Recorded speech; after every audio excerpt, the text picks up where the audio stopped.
Olá, Salto para o Futuro está entrando no ar pela TV Escola. Sucesso de audiência em todo o mundo, os reality shows chegaram às TVs brasileiras na virada do milênio.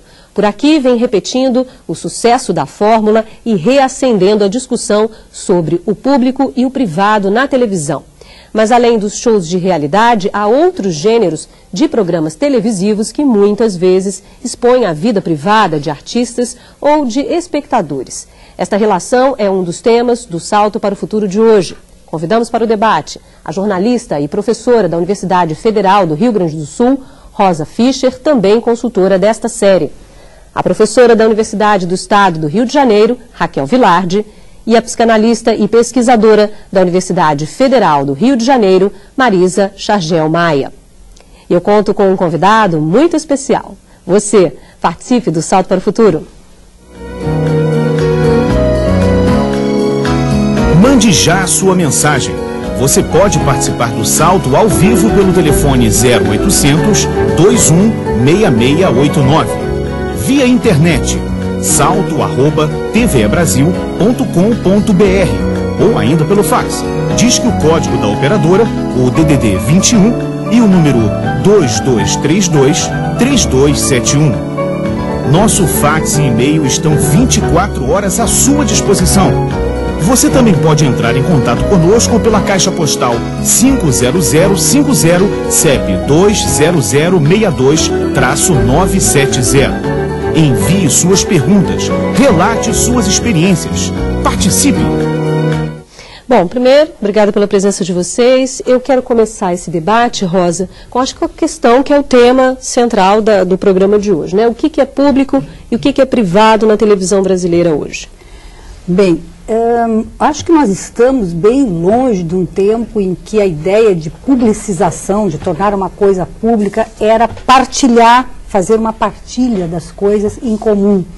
Parece que hoje, talvez assim, nós possamos recorrer à filósofa Hannah Arendt, bem conhecida, principalmente pelo seu livro A Condição Humana, e que ela nos diz uma coisa muito importante nesse livro, né?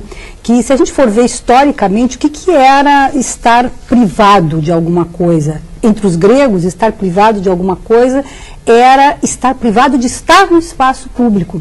Quer dizer, o cidadão era aquele que participava do espaço público. A mulher, o escravo, esse estava privado. Ora, o sentido de privado hoje cresceu, se transformou, se a gente pular, né, tanto tempo, tantos séculos, poderíamos dizer assim que ele se transformou muito, e o sentido do público e do político e do social também.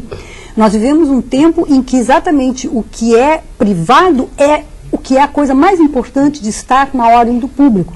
E as coisas públicas, a solidariedade, ficamos mais preocupados com a solidariedade do privado do que com a solidariedade do público. Ora, isso traz questões importantíssimas para a educação e passa pelos meios de comunicação, passa pela televisão, que hoje é um dos meios em que mais se torna evidente essa transformação, essa mudança quase que radical naquilo que a gente entende por público e por privado.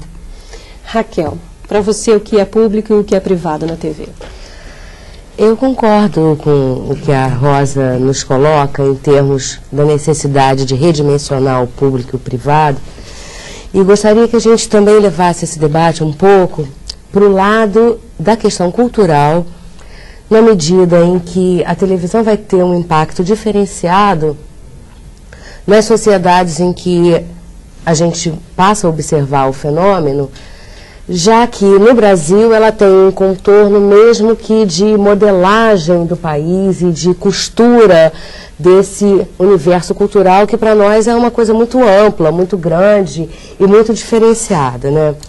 Ou seja, na medida em que a gente vê a TV como um espaço cultural, né, ela vai alimentando, vai sendo alimentada por um conjunto de valores que de alguma forma são os valores que vão costurar a sociedade que a gente está querendo construir, né? Então, eu acho que, enquanto educadores, nos cabe perguntar de que forma nós estamos apropriando da televisão para torná-la ao mesmo tempo companheira, mas uma companheira sobre a qual a gente precisa ter um olhar crítico, preferencial e sistemático, para que a gente consiga efetivamente conduzir a costura do país para um tipo de sociedade que nos agrade, que nos sustente e que nos contemple. Marisa? Eu queria endossar, né, o ponto de vista da Rosa e da Raquel, e queria trazer, só acentuar uma característica da apresentação televisiva, que é a criação de uma hiperrealidade. Né? Essa hiperrealidade que ela é apresentada pela televisão, ela é misto de realidade e de ficção. Então, quando a gente fala do reality show, a gente não pode achar que aquilo é a invasão da privacidade, nem muito menos a exposição da intimidade. Quer dizer, o que está em jogo ali é a criação de uma hiperrealidade que atende à transmissão de valores culturais, como a Raquel está trazendo. Quer dizer, e esses valores nem sempre eles se coadunam com a questão positiva da educação. Às vezes são valores perversos, como, por exemplo, a questão da competitividade ou mesmo do sucesso fácil. Né? Então, quando você fala dessa mistura de realidade e ficção, nesse caso específico do reality show, porque as pessoas estão ali, aquilo não é o real delas, né? É isso que você está querendo expor. Porque, desculpa, quando ela está ali, ela sabe que ela está com uma câmera, então ela não vai ser o real, ela vai ter uma postura, uma maneira de agir que não é anormal se ela não estivesse sendo vista por uma câmera de TV. Exatamente. Na verdade, não tem exposição nenhuma do cotidiano das pessoas ali. Uhum. Na verdade, tem toda uma criação que não é real, que é ficcional, que atende à exposição própria.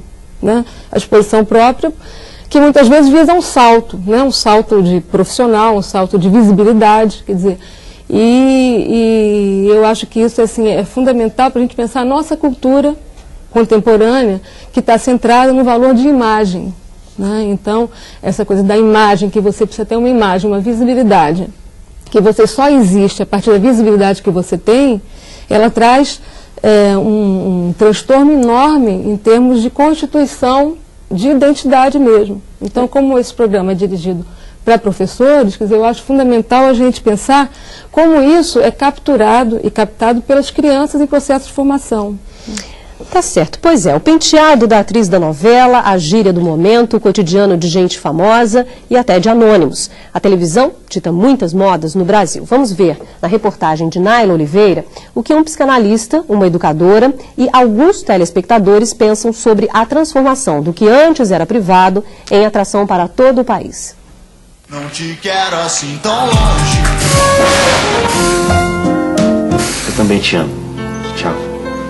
Aquele era o dia do crime. Ai, que linda!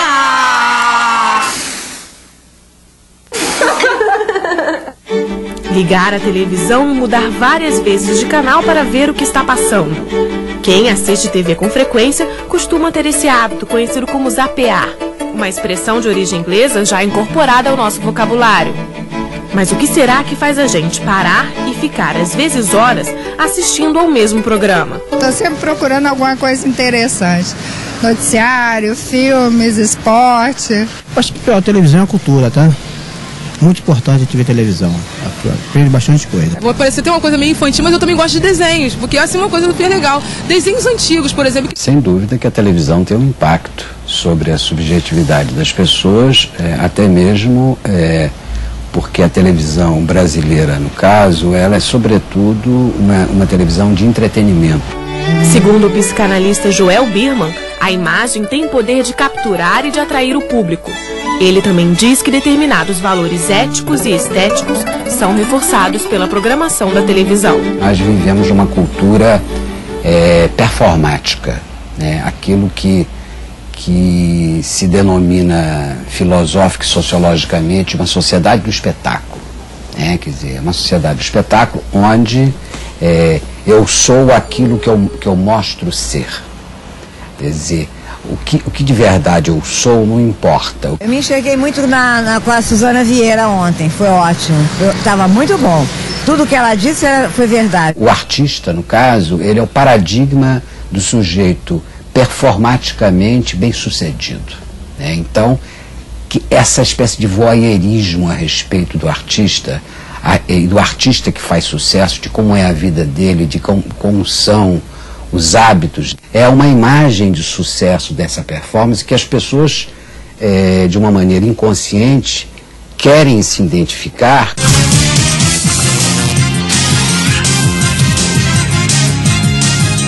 Abre a porta da esperança. Nariz e boca, meus dentes estão caindo à toa. What the fuck,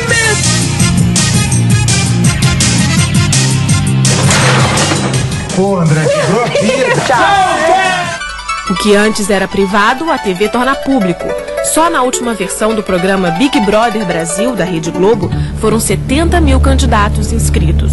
O prêmio principal era de R$500 mil, mas muitos participantes foram em busca de um pouco mais do que 15 minutos de fama. Na ótica do mercado, começa-se a fomentar a ideia de que é mais importante do que aquilo que o sujeito que aparece na mídia faz, mais importante é a sua visibilidade.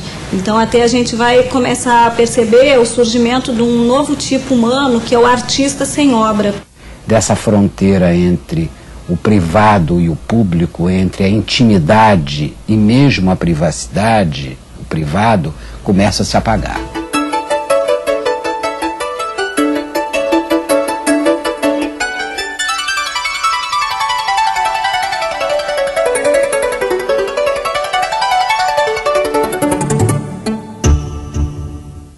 Bom, Rosa, o psicanalista Joel Birman toca no assunto da sociedade do espetáculo, que é tema do livro do Guy Debord, de Guy Debord, né? E no livro, nesse livro de Guy Debord, ele encaminha uma discussão que essa sociedade do espetáculo é estimulada principalmente pelo capitalismo. O capitalismo tem interesse nessa sociedade. O que você acha dessa relação? Olha, certamente tem uma relação direta, né? Você se transforma em mercadoria, né? Quer dizer, não só no momento assim que o ser humano, jovem, criança, velho, novo, quem for, transformar-se-á em mercadoria, em objeto, né? Então, eu acho que nesse sentido, em um objeto de visibilidade e um objeto de desejo para o outro, né? Agora, eu vejo que essa questão assim de tanta presença de histórias íntimas e tanto apelo à intimidade da pessoa na televisão, das pessoas, me parece que tem também um pouco a ver com, eu vou tentar achar uma explicação, ou pelo menos discutir com os professores uma possibilidade de entender isso aí. Me parece assim que na nossa época a gente está carente de intimidade.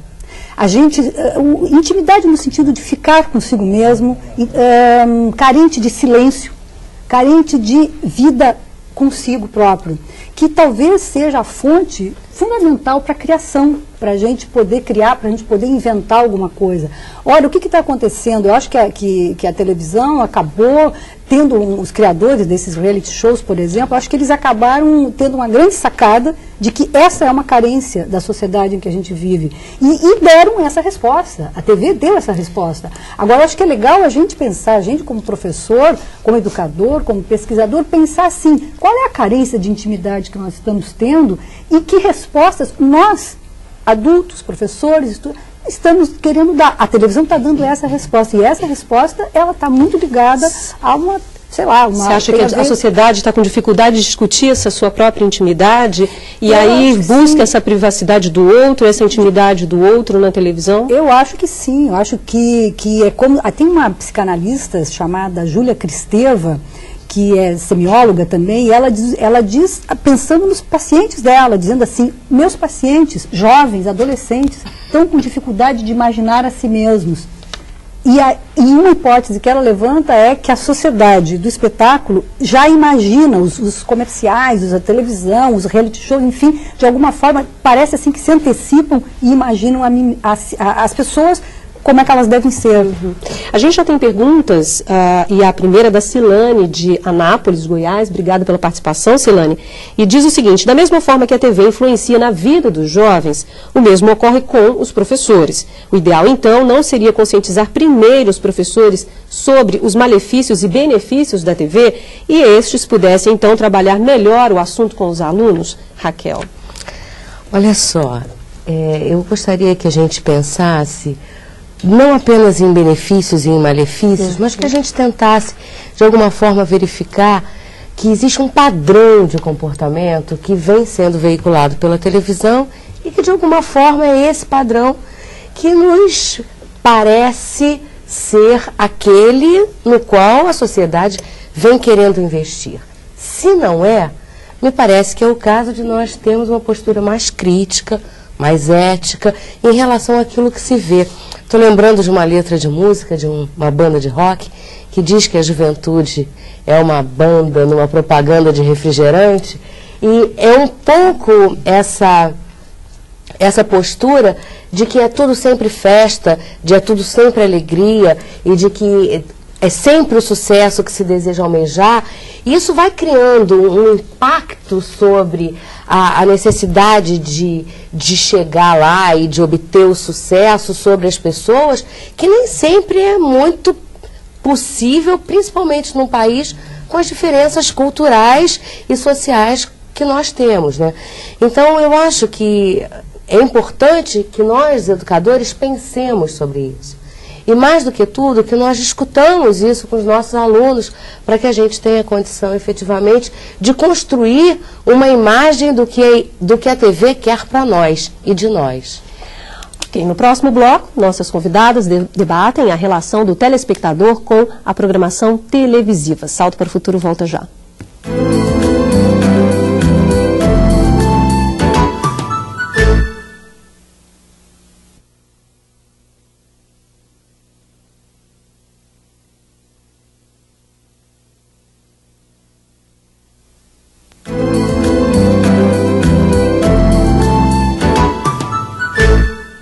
Salto para o Futuro está de volta, hoje debatendo a TV e a transformação do público e do privado. Eu quero começar esse bloco com uma pergunta, a pergunta da Tânia Colodetti, aqui do Rio de Janeiro. Obrigada, Tânia, mais uma vez.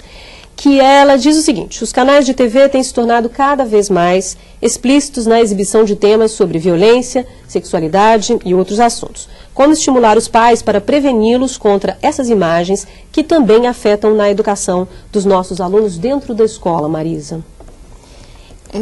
Eu acho que é muito importante, quer dizer, a partir, inclusive, da compreensão de que a televisão, ela não tem apesar dela participar do processo educacional, ela não tem a preocupação com a educação, salvo alguns programas de televisão, né?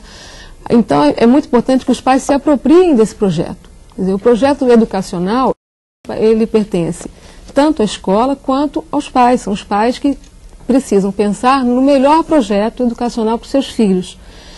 Então, qual é a melhor maneira de se colocar, né? É se colocar criticamente. Quando eu estava falando da hiperrealidade, é compreender que tudo aquilo que é apresentado na televisão faz parte de parcialidades de realidade, né? E de grande criação e invenção o tempo inteiro, né? Então, é muito importante que os pais possam ser críticos junto aos filhos, que possam ver os problemas, que possam conversar, que possam oferecer outras coisas, quer dizer, oferecer alternativas, porque no ritmo que a gente vive hoje, né, a televisão acaba sendo uma solução, às vezes momentaneamente fácil, né, de apassivar as crianças, de entretenimento mesmo. Se chama de babá eletrônica. A babá eletrônica, exatamente. Então a criança fica vulnerável, sobretudo quando são crianças entre 0, né, e 8 anos, ficam muito vulneráveis à formação de personalidade através daquilo que é apresentado pela imagem, né? Então é preciso que pais e professores se conscientizem do papel que ocupam em relação ao projeto educacional. Tá certo. Bem, a sala é o seu lugar mais frequente, mas há quem tenha no quarto, na cozinha. A família brasileira já incorporou a televisão como um dos eletrodomésticos mais importantes. Vamos ver na reportagem como é o dia a dia de duas famílias do Rio de Janeiro, uma com 3 televisões e outra com apenas uma. 1, 2, 3. Na casa da família Tavares, o aparelho de televisão está presente em quase todos os cômodos e em quase todos os momentos do dia. No sítio, depois eu vejo TV Globinho e desligo a televisão. Aí vou escutar rádio, almoço, na parte da tarde vejo a novela, depois corta pro filme logo, Malhação, novela das 6, jornal, novela das 7, jornal de novo, novela das 8 desligo e vou dormir. Pai e mãe na sala, filhos em seus quartos. Cada um fica livre para escolher o que quiser da programação das emissoras de TV? Pelo menos na casa da família Tavares não é bem assim. Tem algum programa que o papai não deixa vocês assistirem? Dragon Ball Z. Por quê? É luta. A gente procura assistir os desenhos juntos com eles, para ver qual é o tipo de desenho que eles estão assistindo. Quando é de luta, alguns desenhos eles não podem assistir, porque eu não deixo. E entram no acordo, eles já aceitaram isso. Começa o desenho que não pode ver, eles trocam de canal. Você tira muita coisa boa de televisão, né? Programas infantis, tem muita coisa boa. E você pode ser mal influenciado por ela, mas aí é coisa de cabeça. Se você souber ir no caminho certo, você só vai aproveitar. A relação pais, filhos e televisão é objeto de estudo para o psicanalista Joel Birman. Os pais, tanto o pai quanto a mãe, vão ter que ter um trabalho de entretenimento, de ligação, de educação dos filhos, e que isso é uma tarefa dos dois para dar à televisão o tamanho que ela possa ter, né, na vida das crianças, e que outras ofertas possam ser feitas às crianças, né? Mas certamente, a partir do movimento feminista, isso é uma tarefa a ser igualmente distribuída entre o pai e a mãe. A televisão faz parte do cotidiano de muitas famílias brasileiras. Dados do IBGE indicam que o número de aparelhos de TV supera o de geladeiras no total das residências. Só na casa da família Tavares são 3. Mas na rua ao lado, uma outra família também passa boa parte do seu tempo em frente à única TV da casa. Na sala da família Soares, todo mundo se reúne ao redor do aparelho de TV. O difícil é saber quem comanda o controle remoto. Aos poucos, um a um vai desistindo. E o vitorioso da vez acompanha seu programa favorito. O que você acha de assistir TV com toda a família em volta? Pô, eu não gosto muito não, sinceridade, porque fica todo mundo falando e a gente nunca entra mesmo num consenso pra saber o que a pessoa quer assistir. Eu quero ver uma coisa, ela quer outra, minha irmã outra, e é assim, todo dia. É um saco, cada um quer ver um programa. Meu pai quer ir pro esporte, meu irmão quer luta, minha mãe novela, eu quero assistir programa de fofoca, cada um quer uma coisa. Com vários aparelhos ou com apenas um, a televisão muitas vezes representa uma das oportunidades de entretenimento de diversas famílias brasileiras e ainda é o principal veículo de informação. Normalmente a gente que tem a vida corre, não tem tempo para ler jornal, a televisão é o melhor meio de informação. A televisão é basicamente um ponto de lazer que a gente tem um contato a todo minuto, a toda hora, em qualquer lugar. Não imagino sem televisão. Não imagino.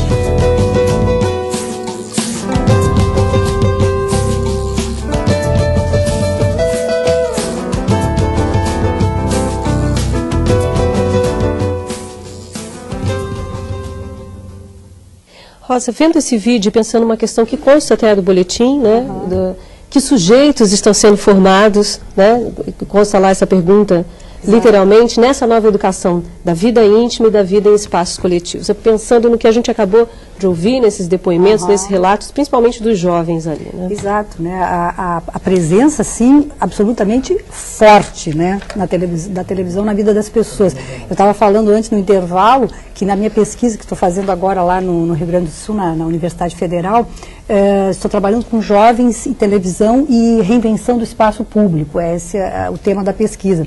E tem um jovem de uma escola pública em Porto Alegre que é caixa de supermercado, se chama Anderson. E o Anderson deu um depoimento incrível na última reunião que nós tivemos, porque o Anderson é o seguinte, ele acorda às 5h30 da manhã, ele viaja não sei quanto, mais de 2 horas, vai para o supermercado, sai do supermercado no fim da tarde e vai para a aula estudar e chega de noite em casa. Ele disse, olha, eu chego exausto, não tenho mais, vou dormir. Eu não vejo televisão, mas eu sei tudo de televisão. E aí ele conta pra gente que ele, no caixa, as pessoas vão passando, e o assunto cotidiano de todas, quase de mais de 90% das pessoas que passam pelo caixa do supermercado é a televisão. É o Big Brother, o personagem da novela, é um negócio que aconteceu ontem, num show, é o que o Silvio Santos disse não sei quando, etc. E além de tudo ele tem as revistinhas, todas que tratam de televisão, que estão ali perto do caixa, enfim. E temos ali o depoimento de uma pessoa que não vê televisão, e a televisão é uma coisa de todo conhecimento dele. Você acha que ele se sente incluído por saber? Ele se sente o máximo. Ele disse que eu sei tudo, ele falou assim.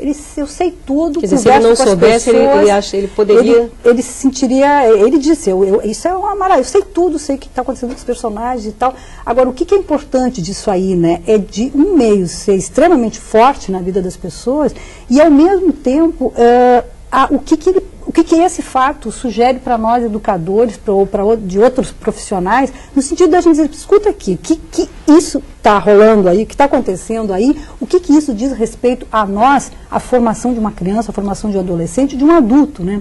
Então, acho que gostaria de falar de questões possíveis. Há professores que escreveram, que mandaram perguntas para cá, falando sobre o que fazer, que trabalhos são possíveis, né, no espaço escolar. Imagino que, por exemplo, só um detalhe do programa desses Big Brother da vida aí. Um verbo cotidianamente usado nesses programas é detonar. Quem você quer detonar hoje? Você ligue para o número tal, ligue para cá, escreva para cá quem você quer detonar. A palavra eliminar, a palavra detonar, a palavra acabar com o outro, pode ser uma coisa muito simples, pode ser uma coisa assim que não seja tão importante. Não, isso aí é brincadeira de televisão. Não, isso é também, além de um lazer, é também um modo de construir o sujeito hoje. E excluir, né? Quem você quer excluir? Quem você quer excluir? A gente tem outras perguntas, e uma para você, Raquel, direcionada para você. O Levi, se eu não me engano, aqui do Rio de Janeiro. Até que ponto o que é público na TV contribui para a formação das pessoas? Olha só, na minha maneira de ver, o que é público contribui sempre para a formação das pessoas, na medida em que as pessoas estão sempre inseridas num espaço público. Elas não existem, enfim, deslocadas de um ambiente, da cultura, do grupo social.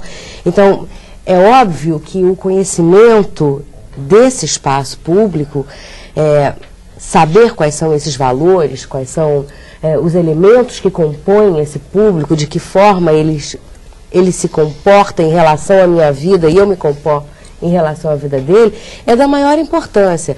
O que eu acho que a gente precisa é buscar mecanismos de preservar o que é particular dentro do que é público ou do que vem sendo publicizado, né?